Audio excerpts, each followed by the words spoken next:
প্রিয় দর্শক, দৈনিক আমার দেশে স্বাগত। এই মুহূর্তে আমরা আবার আপনাদের সঙ্গে যুক্ত হয়েছি বিভাগীয় কমিশনারের কার্যালয় ঢাকা সেগুন বাগিচায়।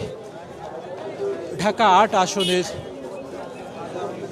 বিএনপি সমর্থিত প্রার্থী মির্জা আব্বাস, এনসিপি সমর্থিত প্রার্থী নাসির উদ্দিন পাটোয়ারি, এই কেন্দ্রকে কেন্দ্র করে অনেক কাদা ছোড়াছুড়ি, অনেক কথা কাটাকাটি হয়েছে। তবে এই মুহূর্তে আমরা যে জায়গাটিতে দাঁড়িয়ে আছি, মির্জা আব্বাসের যে সমর্থক যারা আছেন তারা এই বিভাগীয় কমিশনের কার্যালয়ের সামনে তারা স্লোগানে কিন্তু মুখরিত দেখেছি। আমরা একটু সামনের দিকে যাব এবং আপনাদেরকে একটু দেখানোর চেষ্টা করব যে এই মুহূর্তে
দেখতে পাচ্ছেন মির্জা আব্বাসের সমর্থকরা তারা স্লোগানে মুখরিত রেখেছে।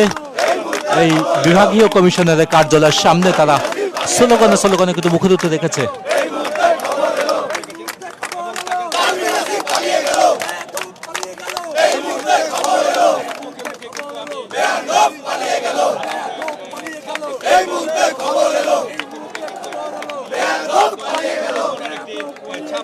দর্শক, যেমনটি বলছিলাম, ঢাকা ৮ আসনের যে উত্তাপ, এই পুরা ঢাকার ভেতরে কিন্তু উত্তপ্ত অবস্থানে ছিল এই নির্বাচনকে কেন্দ্র করে নাসির উদ্দিন পাটোয়ারি এবং মির্জা আব্বাস বিএনপি সমর্থিত প্রার্থী। এই দুই প্রার্থীকে কেন্দ্র করে এখনও কিন্তু উত্তাপ বিরাজ করছে এই ঢাকা ৮ আসনে।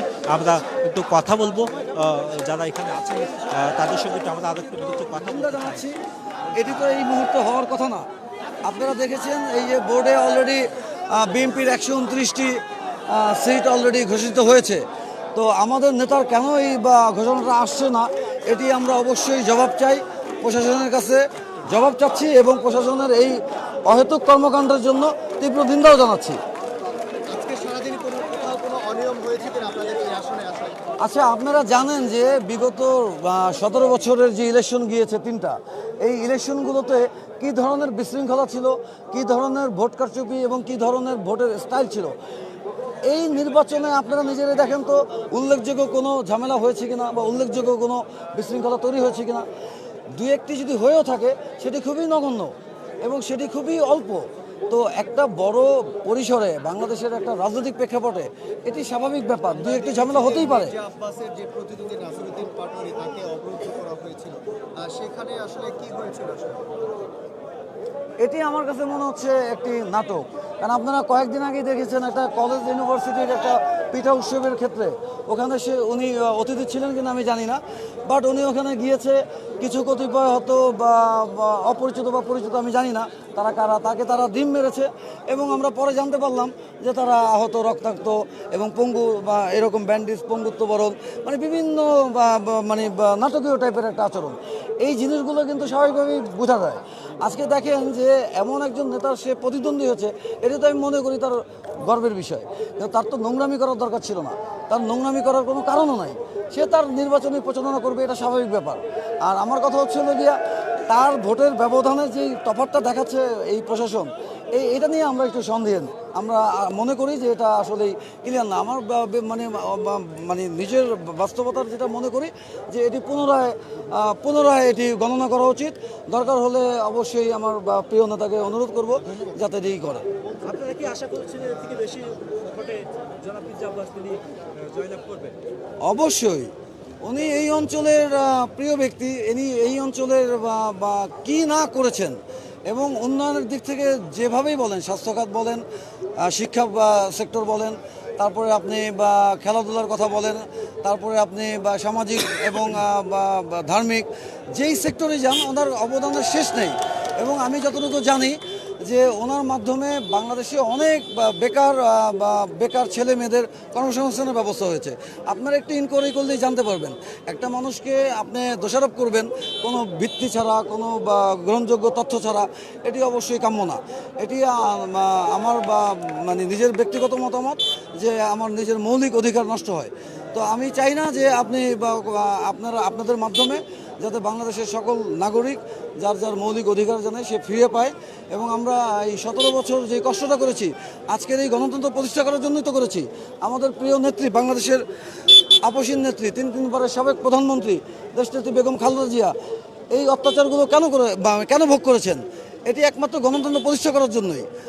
আমি বিশ্বাস করি আপনাদের মাধ্যমে সারা বাংলাদেশের জনগণ অবশ্যই এটিকে মনে রাখবে। এই নির্বাচনকে অবশ্যই উৎসব মুখর ভাবে দেখছেন এবং আপনারা বাংলাদেশের কোথাও কোনো জায়গায় জাতীয়তাবাদী দলের কোনো নেতাকর্মী কোথাও কোনো কারচুপির সাথে সম্পৃক্ত ছিল না, এটি আপনারা কোথাও পানও নাই। এবং দুই একটি ঘটনা বা দুই চারটি ঘটনা হলে সেটি মানুষের সাথে ভুল বোঝাবুঝি হতে পারে অনেক সময়, অনেক ইনসিডেন্ট ঘটে। তো এটিকে অনেক বড় করে দেখার কিছু নাই। তো যাই হোক, অনেক কথা আপনাদের সাথে বলে ফেললাম।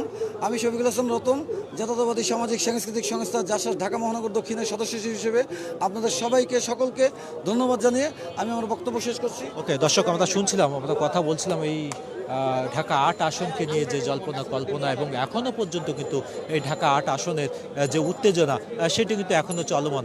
আমরা দেখতে পাচ্ছি মির্জা আব্বাসের সমর্থকরা তারা এই বিভাগীয় কমিশনারের কার্যালয়ের সামনে তারা এখানে এসে উপস্থিত হয়েছেন এবং এইখান থেকেই তারা এখনও ভেতরে হয়তো বা এই বিভাগীয় কমিশনের কার্যালয়ের সামনে আবার ভেতরে কি চলছে আমরা সঠিক করে এই মুহূর্তে আপনাদেরকে বলতে পারছি না। তবে আমরা যেটা আশা করছি তারা এখান থেকে যারা মির্জা আব্বাসের যে সমর্থক যারা আছেন এখানে, তারা এইখান থেকেই তারা জয়ের মালা নিয়েই তারা ফিরবেন, তেমনটি কিন্তু তারা বলছিলেন। আমরা তাদের সঙ্গে কথা বলেছি এবং সেই সমর্থকদের সঙ্গে কথা বলেছি, তারা ঠিক তেমনটি কিন্তু বলছিলেন।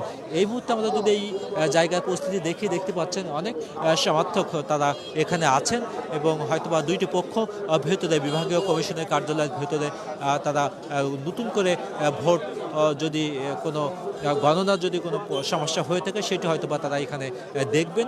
তারপরে হয়তোবা নিশ্চিত হওয়া যাবেন যে আসলে কে এই মুহূর্তে এখানে বিজয় হয়েছেন। তবে বেসরকারিভাবে আমরা যতটুকু জানতে পেরেছি মির্জা আব্বাস তিনি সামান্য কিছু ভোটে হয়তোবা এগিয়ে আছেন। তবে শেষ পর্যন্ত আমরা এটা বেসরকারি ফলাফল, আমরা এখনো সঠিক তথ্য আমাদের কাছে আসেনি, এই জন্য আমরা এটা বলাও হয়তোবা কতটা কষ্টকর হয়ে যাবে। তবে আমরা এই মুহূর্তে এই কেন্দ্রের সামনে এই বিভাগীয় কমিশনারের কার্যালয়ের সামনে যে পরিস্থিতি সেটি আমরা দেখতে পাচ্ছি। এক এক করে এই বিভাগীয় কমিশনের কার্যালয়ের সামনে এলইডি স্ক্রিনে পর্দার মাধ্যমে যে বিষয়টি দেখানো হচ্ছে, বিএনপি এখন পর্যন্ত 129 আসনে এবং 11 দলীয় জোট 42 আসন পেয়েছে, তেমনটি কিন্তু আমরা দেখতে পাচ্ছি এই স্ক্রিনের মাধ্যমে।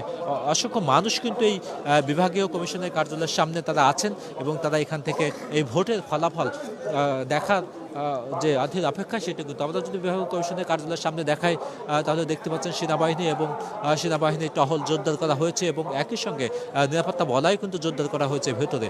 আমরা গেটের বাইরে দাঁড়িয়ে আছি এখন এই মুহূর্তে। আর বাইরের পরিবেশেও যদি একটু আপনাদেরকে একটু দেখাই, নিশ্চয়ই আপনারা দেখতে পাচ্ছেন অসংখ্য মানুষ কিন্তু তারা এই বিভাগীয় কমিশনের কার্যালয়ের সামনে এলইডির স্ক্রিনের মধ্য দিয়েই তারা কিন্তু ফলাফল দেখছেন। বিএনপি এখন পর্যন্ত আমরা এই 129 এবং 11 দলীয় ঐক্য জোট জামাত এবং এনসিপি 42 আসন। আমরা একটু দেখানোর চেষ্টা করছি, সরাসরি দেখতে পাচ্ছেন।